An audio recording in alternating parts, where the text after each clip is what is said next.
নাই বাস।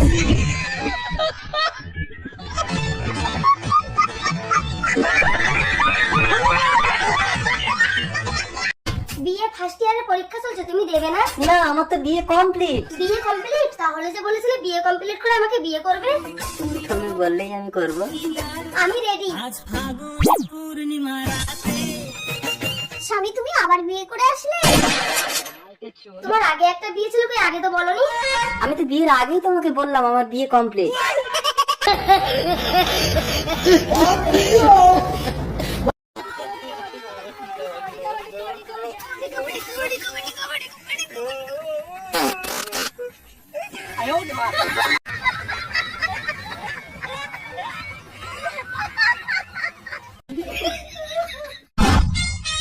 স্যার, এই মেয়েটা আমার সাথে শ্লীলতাহানি করেছে। এই, তুমি নারী না পুরুষ? বেশি কথা বললে কিন্তু আপনার অবস্থাও ঢিলে করে দেবো। এই, কেস করেছে, মাল নিজের দায়িত্বে রাখতে পারে না।